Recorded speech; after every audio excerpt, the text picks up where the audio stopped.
All right, everyone. It looks like it's noon, so we are so excited to get started with our special Meck Deck Day presentation here. We have some great speakers lined up today. We are so excited you're here. Thank you for joining us once again for our museum from home as we take a look at Charlotte's history here. So I'm going to turn things over to my colleague Angel, who's excited to tell you what's in store. Hello, everybody. Thank you so much for being here. I hope all of y'all watched our live stream of the declaration this morning at the museum. Thank you for bearing with me as I raced home to be a part of this. We are going to get started here today. Lauren, I need to share my screen. Thank you. Wonderful. All righty, folks. So, welcome to our lunch and learn about the Mecklenburg Declaration of Independence with Scott Syfert and Landis Wade. We're so excited that they are here today. My name is Angel. I'm going to be sort of moderating and jumping in with questions. Please be sure to look over the tips and tricks for Zoom etiquette. As Lauren mentioned, please mute your microphones and turn off your video unless you are one of our presenters. If you have a question, which we highly encourage, please type that in the chat. If you can't see the chat in your current display, you can hover over the bottom of your screen and you'll see a little like message icon that you can click there. If you have any other questions, technical difficulties, please ask for help in the chat. You can send a direct message to Charlotte Museum user, which is Lauren, and she can help you out. The other thing is that we are offering these programs for free, but we depend on y'all for support. And right now, all of your donations are being matched by the Weatherspoon Family Foundation. We're so grateful for their contribution, and so they are going to match all donations up to $75,000 before June 30th. So please consider making a donation if you are able to. So I'm going to go ahead and introduce our guests for the day. We have Landis Wade, my favorite phrase ever, recovering Charlotte trial lawyer, award-winning author, host of the Charlotte Readers podcast, which is a show where Landis encourages local and regional authors to read and talk about their award-winning, published, and emerging works. In the first 18 months of his podcast, he released 106 episodes with more than 120 author guests. It's quite a number. They release 2 new episodes each week, and as an active participant in the North Carolina writing community, his goal is to use the medium of podcasting to build a community of readers and writers where authors give voice to the written word. You can find out more about Landis and the podcast, and you can subscribe at charlottereaderspodcast.com. I highly recommend it. It's great. Our next guest is Scott Syfert, who hopefully you all are pretty familiar with. He is the author of the first Declaration of Independence, The Disputed History of the Mecklenburg Declaration of May 20th, 1775. And he's a co-founder of the May 20th Society, whose goal is to continue the commemoration of the Meck Deck and to celebrate Charlotte's revolutionary spirit. The Society has brought national historians to Charlotte, completed the Charlotte Liberty Walk, which I hope you get a chance to do this week when it stops raining, and erected the statue of Captain James Jack on the Little Sugar Creek Greenway. His first book is The First Declaration of Independence, as I said, and his latest book is Eminent Charlatans. He is a lawyer at Moore & Van Allen to pay the bills, where he practices business and corporate law with a focus on international business. So thank you guys for being here. I'm going to stop my screen share and get you started. So feel free to jump in. Thanks, Landis. Okay, thank you. I'm so happy to be here at with the Charlotte Museum of History and the May 20th Society for this special live stream event. Although for some reason I can't see Scott at the moment. I can see you, Angel. So we can fix that screen. There you go. Here. Okay, you're there. Okay, as long as you're there, that's good. That's good. Matt, there you are. Now I see. Okay, so I'm going to be here with Scott today. We're going to be talking about the first American Declaration of Independence and what some think is a dispute. I don't particularly think so. Scott doesn't either. We'll get into that today. But imagine you're in the midst of turbulent times, and I'm not talking about the pandemic for a minute. There's revolution in the air. The leading citizens of this county are meeting to talk about taking a stand against the mother country. We're going to find out today more about that story, what happened on May 20th of 1775, when John McNitt Alexander of Mecklenburg County, having ridden his horse along a narrow path to that small little village of Charlotte, met up with other like-minded men at a small courthouse that's an area that we now think of as the Square in Charlotte. If you'd like to check out a more in-depth episode that we did, it was put up on the podcast yesterday. Scott and I just couldn't stop talking about it. We talked for an hour and 20 minutes about lots of different things. We're not doing that today. We're going to hit some of the high points and let you have some questions as well. But that's available to listen to as well. So, Scott, welcome to the live stream. Thank you. Good to be here. Happy Meck Day to everyone. Yeah, a little huzzah there. How about that? So, right. four topics today we're going to get into. Before we get into the thorny question of whether the Mecklenburg Declaration of Independence was a real document, that it actually happened, let's talk about the story itself. Scott, tell us who met together on May 20th of 1775 and why they were getting together. So on May 19th, 1775, so 245 years ago yesterday, you had 26 local militia leaders of the community who were largely Scots-Irish Presbyterian folks, and they were meeting in the log courthouse in the center of what is now Charlotte, in the center of Trade and Tryon Street. And as one put it, they were there to discuss the deteriorating state of affairs in the American colonies. That the American colonies had been on a knife's edge for many months with the Stamp Act and disagreements with Britain, and so they were there to discuss what to do next. And while they were meeting, according to the stories that we learned later, an express rider comes from the north bringing news that the battles of Lexington and Concord have occurred exactly 1 month before, on April 19th, 1775. And that sort of kicks off the whole historical event. Yeah, so I mentioned in the start of the show here, John McNitt Alexander. Tell us what role he played in that particular meeting. Yep. So John McNitt Alexander is one of the leading citizens in the community at that time, and he ends up, and of course his brother was Hezekiah Alexander, which is the home site of the Charlotte History Museum now.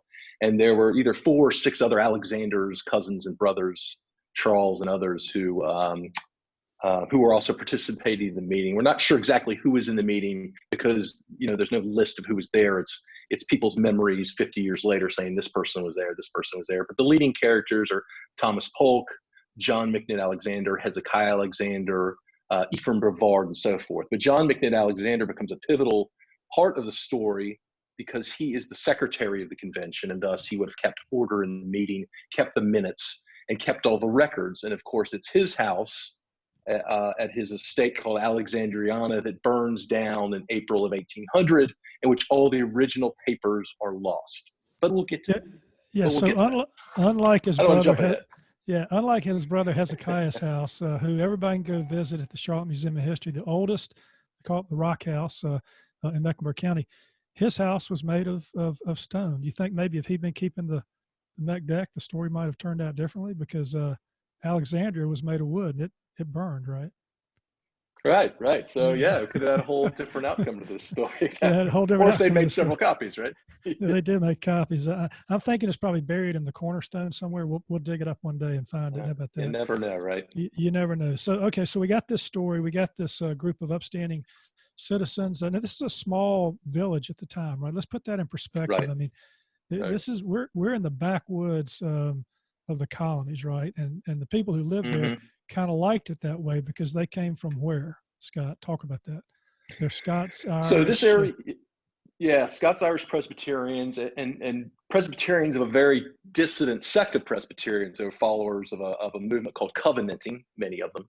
And the leading sort of minister was a guy named Alexander Craighead. And Alexander Craighead leaves Philadelphia and Delaware, where most of people are coming into the colonies, and he takes a group of his followers down south, down the Great Wagon Road, as far as you could get. And he's basically kicked out of Pennsylvania. He's kicked out of Virginia for following these very anti-English, anti-Episcopal views. And these are sort of the Scots Presbyterian dissident folks. So they're not welcome in much of the colonies. So he brings his followers to Mecklenburg County so they can get away from everybody else. They can live according to their own beliefs. They can live according to their own rules and so forth. So that's sort of the foundation. Yeah. Yeah, they're a very independent bunch, and so they come together. That's right. And lots going on in the colonies during that time. They meet on the 19th. They decide to adopt this declaration. They read it from the steps of the courthouse on May 20th, as was done on the live podcast feed by the museum a few moments ago. And then they decide, we got to do something with this, right? So they go find, not an upstanding citizen of the community, but a tavern owner, right? And his name was? Captain James Jack. Right, and he was sometimes called the Paul Revere of the South. But you have a short read that explains what happened here. So let's just do a short read out of the book, The First American Declaration of Independence, to give some props to Captain James Jacks. Yeah, that's right. The South's Paul Revere. So, and this sets the context for what happens and sort of kicks off the whole story. So, a few days following the meeting on May 19th, wrote McNett, quote, "A considerable part of the committeemen convened to decide what to do next. Given their rash decisions on May 20th and the wavering views of some of their citizens, the committeemen concluded that the prudent course of action was to consult with their elected delegates in the Continental Congress. These 3 delegates were at the time the highest elected officials in the province and the only ones vested with democratic legitimacy to speak for the populace. Getting their guidance was not going to be easy. Philadelphia was over 550 miles away, and time was of the essence. After discussing what to do, the committeemen decided to designate a courier, quote, to go express to Congress, then in Philadelphia, with a copy of all said resolutions and laws, etc., and a letter to our 3 members there, Richard Caswell, William Hooper, and Joseph Hughes, in order to get Congress to sanction or approve them, close quote. To do that, they needed a messenger, someone who was discreet, tenacious, and above all, dedicated to the patriot cause. In volunteering to carry the resolutions of the Mecklenburg Convention, he would be carrying his own death warrant if he were to be caught by the British authorities. And not only his own death warrant, but a death warrant for all of those other men whose names were listed on the resolutions. Their lives would be in his hands. The committee selected a 45-year-old tavern owner named James Jack. Jack was later and popularly known as Captain Jack due to his rank in the county militia. Okay, so the trip is some 550 miles. It takes him, I think you told me on the podcast, maybe 3 to 4 weeks. You don't have exact records. He went up through areas that we know, Bethabara, Winston-Salem area, which becomes important later. And then when he gets to Philadelphia, of course, the ultimate question is, what did he have in his saddlebag? What did he have in his saddlebags? And we'll talk about that in just a moment too. But here's a question. When he got to Philadelphia and he meets with the 3 representatives from North Carolina, tell us what happened. Right. Well, we don't know what happened, but we can speculate based on various records and recollections and guesswork about what happened. What has probably happened is this.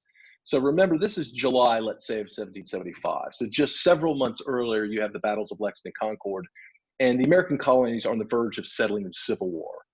And at this point, the elected representatives in most of the American colonies are thinking, we need to take a step back.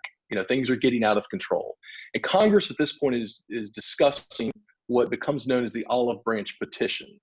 And this is led by Jefferson and Adams and all the people we sort of associate as patriots and leaders of independence now. But at the time, they are affecting a series of resolutions to try to effect reconciliation with Great Britain, not independence. In fact, they disclaim independence. We don't want independence. That's not what we want. But we have legitimate grievances that you need to address, Prime Minister and so forth. So think about this. When Jack arrives in the summer of 1775 from the backwoods of North Carolina, from a community that no one knows very well, that is very thinly populated. It's not an important center like Philadelphia or Charleston or New York. And he would arrive bringing this message of, we want independence from Great Britain, which again was not being discussed at all anywhere in the colonies at that point. This would have been a very poorly timed message to bring, right? In the middle of the Olive Branch petitions discussions. And he would have been very poorly received. And of course, that's probably what happened. They said, according to the records of the time, John McNitt and others, they say he was heard by the delegates and they said, basically, thanks, but no thanks. Premature is the word that's used in the records. They sent him home and said, thank you, Jack. We appreciate the sentiment of your co-citizens in Mecklenburg County. However, it is premature for these sort of discussions. And they probably buried the story. They probably destroyed the papers. That's the most likely outcome of what occurred. Yeah, so we're going to be talking about something called the Mecklenburg Resolves here shortly when we get into the case for and against the Meck deck. And so there's a question about whether or not he had the Meck deck in his saddlebags, he had the Mecklenburg Resolves in his saddlebags, or whether he had both of them in his saddlebags. But be that as it may, whatever he had in his saddlebags, it was coming from an upstart, backwoods bunch of men who are trying to stir up revolution at a time that maybe many in the Continental Congress weren't ready to pursue. So the interesting thing to me was they didn't record it in their records, right? None of those three men had any record of him ever showing up at all, right? Even though there are records of him passing through Bethabara during that particular time. So is that part of the conspiracy here? They're not going to tell us, or not going to write it down, or somebody be quiet about this. Let's don't let this out. Let's don't share this with anybody. Well, imagine after the American Revolution is fought and won, and you would discover that in fact your constituents had been pushing for full independence a year earlier, and you were one of the ones who covered it up or suppressed it or was not willing to facilitate it. That would not be a very good look, right? That's and it's worth bearing in mind who these people were. So you have Caswell, Hooper, and Hughes. These are all at the time, very conservative, pro-Tory, pro-British, delegates, as many of them were. That's not a an insult to them. But as Thomas Jefferson writes, 30 years later to Adams, he says, "You remember as well as I, there was no greater Tory in Congress than Hooper. No greater Tory." So imagine Hooper getting this news, the summer of 1775. Would he have been receptive to it? Of course not. Okay, this adds to the fun here. All right, so we're going to do a couple of quick things before we get into the for and after. The first is, before we make the case for against the Meck deck, a little brief detour about you writing the book. Andrew Roberts, author of Storm of War and Master Commander, calls your book one of the finest pieces of historical detective work he's ever read, engaging, scholarly, and wholly convincing. And we know Ken Burns, the documentary filmmaker. He says that you rescued and brought vividly to life a little-known story of our revolutionary past and the urgent need for our ancestors for freedom. And I love the fact that your detective work, you're an amateur detective, you're a lawyer, for goodness sake, and you go off and you do this research, but the story starts in a pub, right? In an Irish pub. Right. But tell us quickly about that. So the story for me kicks off. I'm a Charlotte native. I'd spent my whole life here. I went to the CMS program, South Meck High School, and all that. So I'd probably heard this local history at some point in my life. I got to think I did, but I had no memory of it. So a friend of mine, let's say 20 years ago, named Charles Jonas, we're sitting in Revere's pub in uptown Charlotte, and he tells me the story of the Meck Declaration, how it was the first county to succeed and declare independence from Great Britain, the Captain Jack story we just talked about. And I thought, you're making all this stuff. I've never heard of this. There's, no one I know has ever talked about it. I sort of responded like Thomas Jefferson did Adams in 1829. So I thought it was all, you got to be kidding me. But be that as it may, he said, no, it's true. So we said, let's start a sort of young professionals group and bring the celebration back and have a party and kind of see where this goes. So that's what we did. And we recruited some of our peers who were, in the real estate business or bankers or doctors or what have you. None of us were historians. None of us really knew much about the story. It was just kind of a cool civic thing to do. And we had an event at Revere's May 20th, 17 years ago-ish. And we had a great turnout. And we thought, this is kind of fun, so let's do something with this. And so as that group called the May 20th Society sort of grew and developed, I became the regimental historian of the group. So if we were doing a podcast, which you weren't 15 years ago, but we'd write content for the website or what have you. And, as a lawyer, I just thought it was a cool story. And like a lot of people over the last 200 years, I said, I got to prove this is true. And I figured somebody else hadn't done a good enough job. So I would look at all the evidence, and, it's so much easier to find this evidence now online or what have you. You can find this remotely versus even 50 years ago, you'd have to go to some obscure library and see what they had. So I just delved into the evidence, and I quickly learned it was a very complicated story, and it didn't lend itself to clear proof or disproof. But what did surprise me, and I think this was the focus of our group, was when we started this, people in Charlotte would say, well, this is a hoax. Everyone knows this is, there's nothing to this. And what we quickly discovered was there's a lot to this.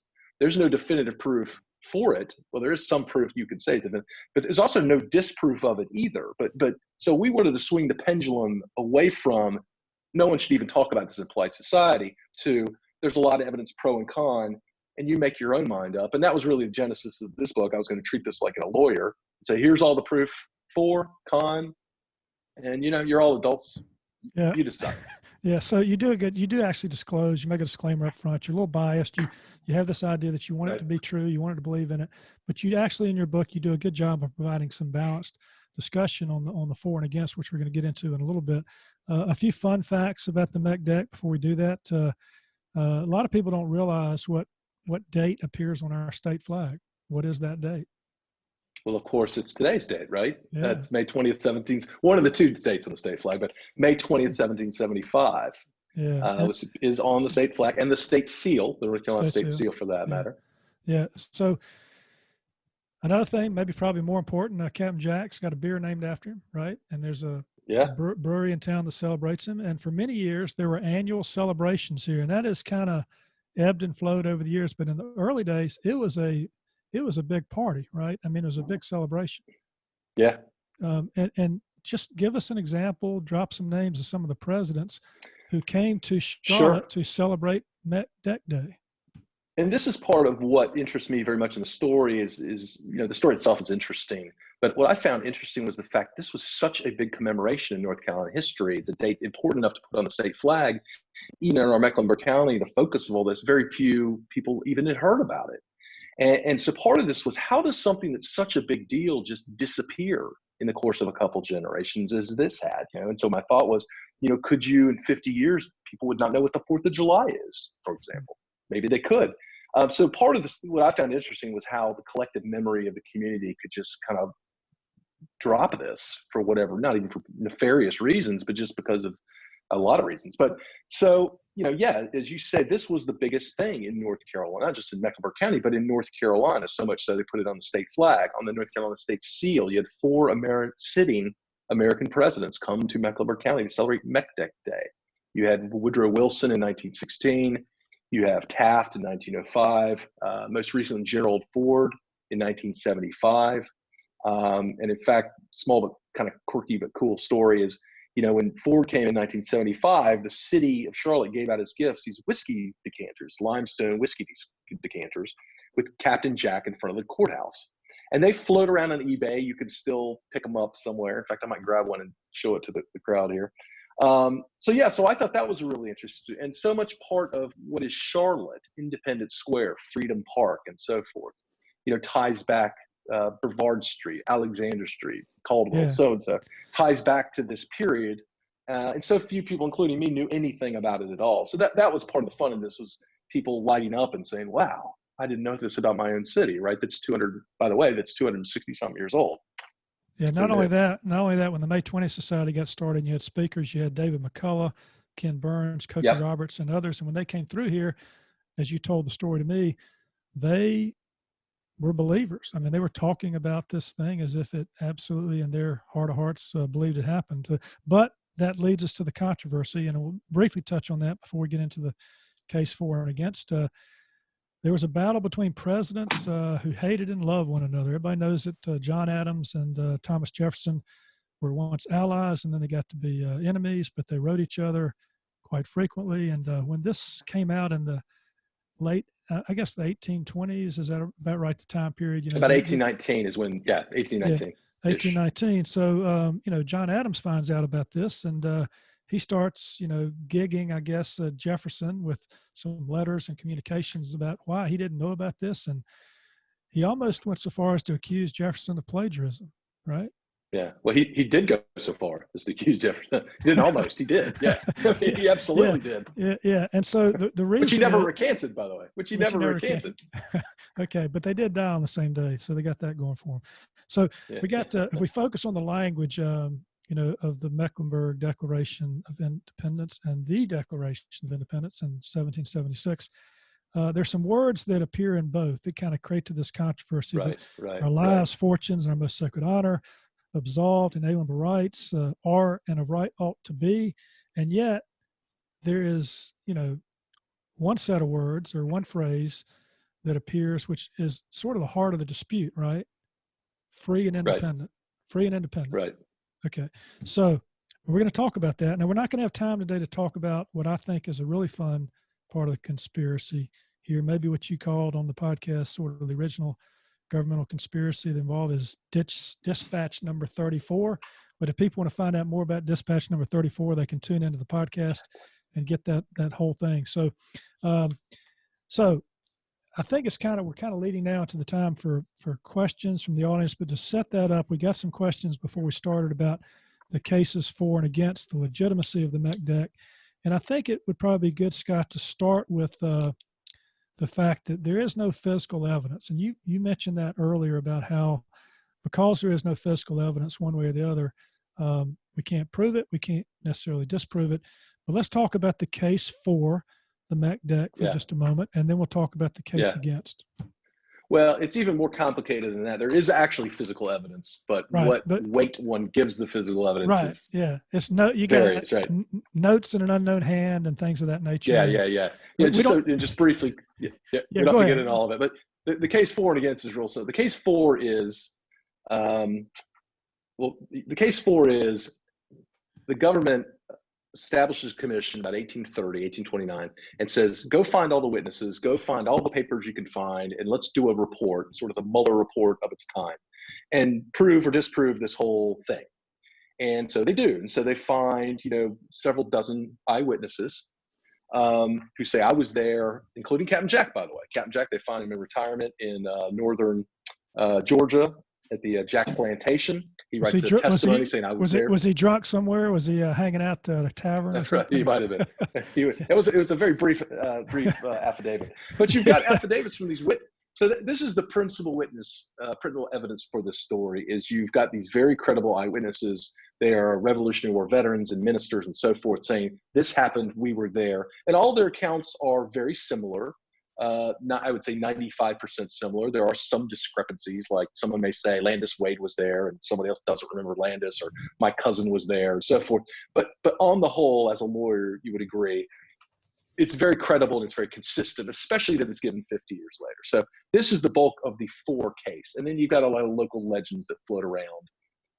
The guy named Independence Ben, who was born on May 20th, 1787, and stuff like that. But all of that's kind of, who cares to me? I mean, it's interesting, but that doesn't really prove it. To me, it's a question of whether you believe the witnesses or not. Now, if you don't believe the story, it's very simple. Your argument is you don't have the papers, right? One, you don't have the papers, and until you have the papers, I'm not going to believe it. And two, all of your witnesses, while very good and believable, are giving this account 50 years later, and thus how much credibility can we give them? Even assuming they're not lying, assuming they're of high probity, it's still 50 years later, and I don't remember what I had for breakfast. How would I possibly remember the text of something that was written 50 years ago? That's the argument against, and that's sort of where everything stands to this day. Yeah, so let's just go back and just touch on that a second, because in this day and time, lawyers rely upon witness testimony. Juries, decide cases based upon witness testimony. So the fact that we would just throw this whole thing out because all we have is witnesses, I think is something we need to stop and think about, because some of these witnesses, William Polk, the son of Colonel Thomas Polk, he was a distinguished veteran of the Revolutionary War, had a national reputation, fought in a number of battles. And they talk about how he heard it being read from the courthouse steps. Right. And if you're not going to believe a man of this upstanding character, then who the hell are you going to believe, right? So you've got these kind of witnesses that are coming into play. So I think I asked you this on the podcast, if you had these 14 witnesses and you were holding a trial at that time, you probably feel pretty good about your chances of success, right? Yeah, that's right. That's right. And in fact, after that commission in 1830, that's exactly what happened, because they got those reports, because they got that solid evidence, even though it was oral, it was recent, still recent at the time, and there were people that were there. It kind of settled down a little bit, because they said, okay, well, whatever. And then there was a discovery. A document gets discovered, and that document was called, you take it, Scott. The Mecklenburg Resolves. Right. And now we're Right. going to talk about, okay, so that document comes into play. And for the against side of the case, it does what? So the Mecklenburg Resolves, and I know you want to get to questions, so I'll briefly touch on this, but the Mecklenburg Resolves had the effect of confusing everybody. And for this reason, as you say, you've got the witnesses, you've got this body of evidence that exists, and then someone, a guy named Peter Force, researching in Charleston, South Carolina, finds in a Charleston paper these resolutions from Mecklenburg County, from Charlottetown, that are dated May 31st, not May 20th, May 31st. And they're very lengthy and long, and they don't look or feel or sound like what the Meck deck is supposed to look like. And so everybody says, well, what are these? And the basic spirit of them is, now that we are free and independent and no longer under British rule, we're in charge of, we're gonna have court every other Tuesday. Landis, you go buy gunpowder. You can't spit in the streets and so forth. And so we're like, well, what is this? So the Mecklenburg Resolves, different from the Mecklenburg Declaration. First, the skeptics say, well, this is true. This is absolutely equivocally true. These exist. You can see them today in the library in King Street. I went and saw them 6 weeks ago, which is kind of cool, in this June 1775 newspaper. But shortly, what they have the effect of for the skeptics is saying, this is all that happened, right? So all these witnesses 50 years ago are misremembering these resolutions, which are interesting, with a conflated imaginary Declaration of Independence, in quotes, and you're confused. And so that's their argument. The pro-Meck people will say, no. These aren't the same dates, and they don't look or sound the same because they're not the same thing. So on May 20th, there's a Declaration of Independence read from the courthouse steps, and this is them 11 days later setting up a new government and establishing bylaws to regulate the conduct of the community. This is circumstantial evidence of the whole story. It's not the Meck deck. It's part of a bigger story, and that's exactly where the battle lines lie to this day. And with that, before we go to questions, I'm going to show you the 1975 City Whiskey decanter. How cool is that? That's great. Like I said, Right? I don't know whether I'm supposed to jump in or not, but I see a couple of questions that have popped up on the chat here, and Scott, I'm going to get these on eBay, by the way. I'm gonna throw a couple of these questions to you that I see up here. Cindy asked, what about the record of the Moravians? Wasn't there a record of James Jack stopping among them on his ride? And that's a matter we did talk about on the podcast, but let's answer that question, Scott. Cindy's on it. She's an expert on this whole topic. And I see Marty has that decanter. Yeah, so we didn't have time to get in all the minutiae and the pro arguments, but yeah, there's some very good records of the Moravians that were discovered in the earliest 20th century, written in German, that basically validate the ride of Captain Jack and validate the free and independent story, right? They say, we are recording for posterity that in June, July, or August of this year, Mecklenburg County declared itself free and independent, and so forth and so on.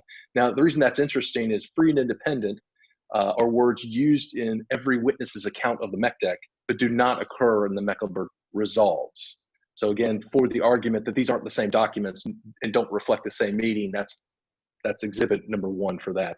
The other interesting point on that Moravians journals is the Moravians are writing their journals in German. They're a sect from Central Europe. They actually lived in a settlement called the Wachau settlement, which is where the term Wachovia, the bank name, comes from. People think it's an Indian name. It's not. It's an old Moravian name. Side note. But they're writing these in German because they've settled here. And in this passage, they say free and independent, and they write that in English, not German. They switch from German to English. Well, why would one do that unless one is writing the most literal account of what they're trying to record or what they're hearing in the community? Also very interesting. Yeah. Thank you, Landis, for jumping in there. We're having a little bit of technical difficulties, but that's okay. So that was definitely one of the questions that I wanted to talk about. The other question is that we have, the story of the Declaration of Independence and the founding of the nation is that all of these men were very young. I mean, they were like in their 20s, their 30s, like Benjamin Franklin's like very old and like the grandfather of all of these guys. How old were the guys here in Charlotte who were doing this? Are they also sort of these young upstarts, or are they a little bit more learned and wizened? Angel, you're putting me on the spot with this, but I think you got the 26 folks here, and I think you kind of you're all over the board. So you have Captain Jack, who was, I believe, 44 at the time. I think John McNitt and Hezekiah were about the same age, maybe in their 30s. Ephraim Bavard is in his early 30s. He's very young, and he's an interesting guy. He's actually credited as one of the 3 drafters of the Meck deck. So what they did, they had this meeting, and they sent Reverend Hezekiah Balch, William Kennan, a lawyer from Salisbury, and Ephraim Bavard up the street to Liberty Hall. Now it was then, but it was Queens College, Queens University, which is a small kids school where they teach Presbyterian, youth. And they closet themselves there for 12 hours and they write the Meck deck. So Brevard is in his early 30s. I think Kennan's about the same age. Hezekiah was in his 50s because he's born in at this time 1720. So yeah. So I feel like they were older than. Yeah, I feel like they were older rather than younger on balance. Yeah. But the other thing is too, just not to belabor the story, but a lot of these folks we really don't know much about. I mean, Hezekiah and John McNitt, we know are exceptions to this rule, but there's Ezekiel Polk. His name pops up from time to time. We don't know much about Captain Jack, nor where he's buried. Mm-hmm. What we've got from him is sort of genealogy work and a couple fragments of papers, but a lot of these folks are complete mysteries as to where they ended up and what their lives are like and all that kind of stuff. So, yeah, I'm finding that out. We're doing a cemetery, a virtual cemetery tour coming up later this week, and I've been trying to find all of this information, and it's really a mystery. Melissa had a great question. She asked, where does the similar phrasing to the July 4th Declaration of Independence come from? How do we know what the Meck deck says if it doesn't exist? So great question. So, and it's a 2-part question. So first, all that we know about the Meck deck story, this is where we were discussed or passed over earlier. There's no physical evidence. There is physical evidence. There actually are papers and copies of this that exist now. It is not clear when they were written or by whom. They're found in John Alexander's remaining house many years after his death by his son. And they give the text of this Mecklenburg Declaration of Independence. So if you're a skeptic, you're thinking, well, that's great. But again, at what veracity can we give this piece of paper? But that's where the text of this comes from these. It's called a copy in a hand unknown, because no one knows who wrote it. And it's not dated, right? And so people put a lot of time and effort, including me, trying to figure out when it was written and by whom, but it cannot be, no one can figure it out. So that's where we get the text of this. What was the other part of the question, Angel? Remind me. The similarity in language. Yeah, so that becomes a bit of a red herring in the story because, the North Carolinians say, well, Jefferson obviously saw this and stole it, right? And the counter argument is, they wrote this 30 years after the fact and they stole it from Jefferson's National Declaration of Independence. The reality is a lot of these phrases that appear so unique that Landis mentioned earlier were common in the period of the time. In the last chapter of my book, I go through, there's resolutions on counties all across the colonies, and Rowan County and Lincoln County, and they all sort of talk like this. They'd say things, our lives and our fortunes, our lives and our sacred honor, and so forth. So none of this is really that unique that it had to come from one document or the other. This is sort of the educated vocabulary of educated people at that time. Awesome, thanks. Landis, any follow-up to that? Yeah, I guess when we're talking about, Scott, the Meck deck versus the Resolves, one of the things that I think figures into the debate, some people want to say it's either one or the other. And as you've looked at this question, I think maybe it's possible to say, and I think you actually believe this, that one complemented the other. Can you talk about why that is your opinion based upon the research you've done? Right. So again, start with the foundational point that the original papers are lost in a fire. Everybody acknowledges that that's life, right? That doesn't disprove the entire story. That eliminates a piece of evidence. But if you've got, 17 eyewitnesses who all give the same account, and by the way, quote the language we're talking about, all give various similar accounts of what the language says, that's still very good evidence, right? To me, it's a stretch too far to say, well, this document, the Mecklenburg Resolves, that's dated 11 days later, that doesn't look or sound anything like this other story, is somehow the whole story confused. That to me is, you just don't want to believe the story, and this is now giving you, a hook to hang your argument on. They're complementary parts of the same thing. But one of the reasons is the way that the two documents are written. I mean, one is much more detailed than the other. And I think you talked about how Right, it's almost like, you know, you can't have a constitution without having a declaration. You know, you can't have great point. you can't have action steps without having a mission statement. It's almost like they got Correct. together and they had this short version. And once they announced from the courthouse steps, we're free and independent, they go, what the hell? Now we got to write down some rules, right? What do we do now? Right. So they scratch out those and just talk about the difference between the two documents. Yeah, and the two documents look or sound nothing alike. Again, one, the Mecklenburg deck, the Meck deck, is very short. It's 5 resolutions. You quoted some of them, but the punchline is we're free and independent. And the resolves say nothing like that. They read like, you know, the bylaws of a corporation. So that they have nothing to do with one another in that respect. Now, let's also remember, you know, people say, well, it got lost in the fire. Isn't that suspicious or weird? All of the papers from this period are almost destroyed, right? Of every kind. Most of the county records. The British occupy the city for 2 weeks, right? And everyone flees. They take their goods with them. A lot of buildings, Jack's Tavern is burned to the ground. So the fact that documents are lost in this period is, and remember, this is a wooden, a town of 25 wooden structures in the woods. This isn't the Charleston Library of stone. So the fact that any of these papers survive at all is remarkable. You know, and so you've got papers like copies of this Declaration of Independence, this Meck deck, that are given to William R. Davie, who's a very prominent, you know, general, fights the British. He is given a copy of the Meck deck. It's called a Davie copy. And what happens? They go and find this in 1820. His kids are using it as scrap paper. It's ripped in half. It's torn.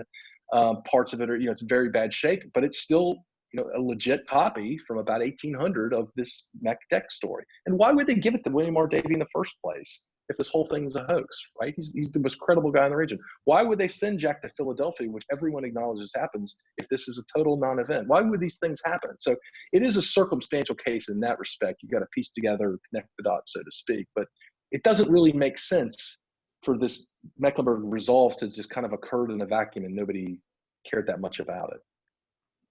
Yeah, and I think there's one thing, Scott, you hadn't really touched on that might sort of explain why this was such a uproar in the 1830s.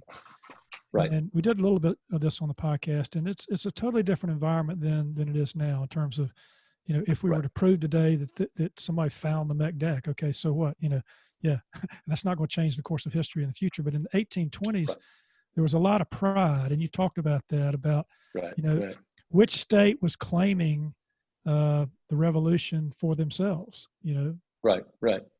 Oh, that's the reason. Yeah, Massachusetts, Virginia. The reason people cared so much about this in the 19th century was the pride in the American Revolution, and who should get credit or primary credit for it? Is it Massachusetts, the Boston Tea Party? Is it Virginia with you know, Thomas Jefferson and so forth? And you know, in North Carolina was sort of getting short shrift, and that's what motivated people in the area to say, well, we deserve some credit for this. We've had the first revolution. And it also drove their opponents, right? The Jeffersonians and the Boston and the Massachusetts folks to say, this is all, you're making all this up. Because they didn't have any interest in this being true. And by the way, you're just a bunch of hicks from a backcountry town. And you're a bunch of hicks living in the back. Yeah, and those arguments were made. Yeah, they're a bunch of hicks trying to steal credit for something they had nothing to do with. That's right. Yeah, that's right. Awesome. Angel, did you have another question there? Yeah, I think we are getting close to 45 minutes, if my watch is correct. So I wanted to give you a chance.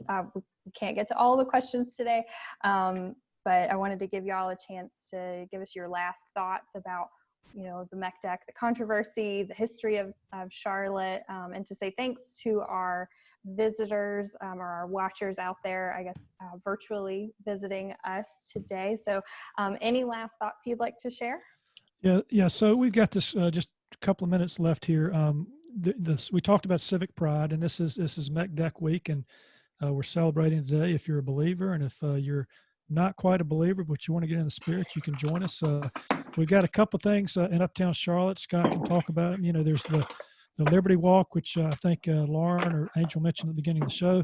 There's a statue that was dedicated, and Scott, you know, you can tell them where that is. It's down there off of 4th Street on the Greenway, right? There was a lot of work. 4th and Kings, right, in front of Overcash at CPCC, right? Right. And my wife, Janet, and I, who was a docent at the museum, we walked the Liberty Walk this past week and found a typographical error, so we were certainly proud of that.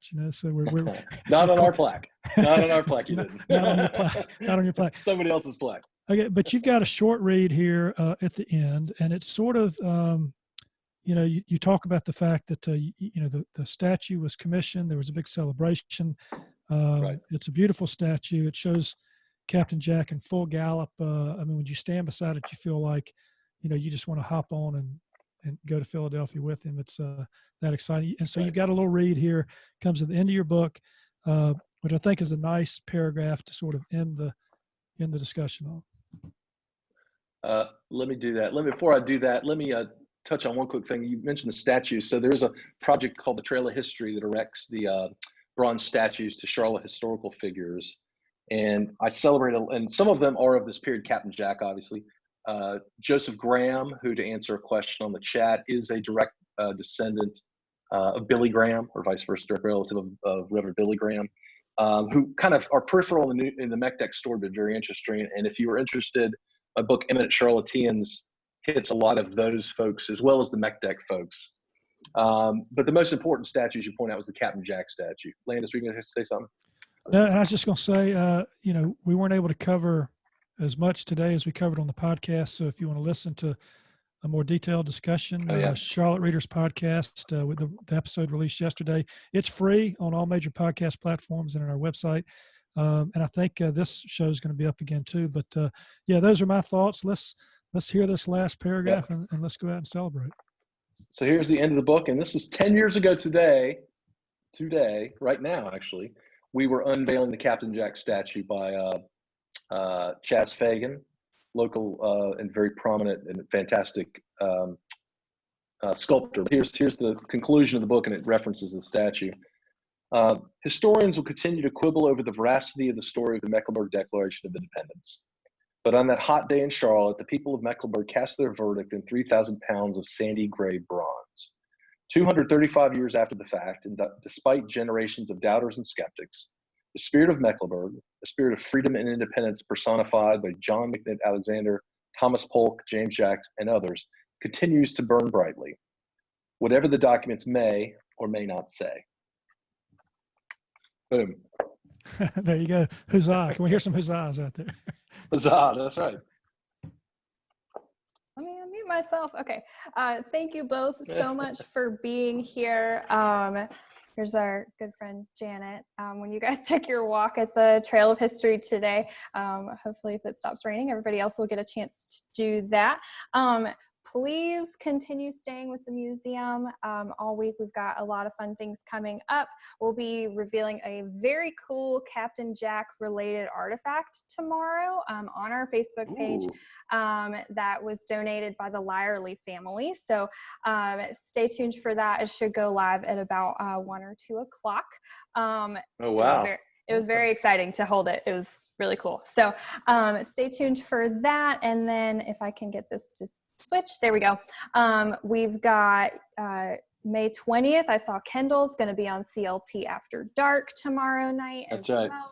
And then Friday we'll do our virtual cemetery tour. And then on Saturday, hopefully it'll stop raining and we can do the Liberty Walk or the Liberty Trail or the Liberty Walk and the Trail of History. That's difficult to say.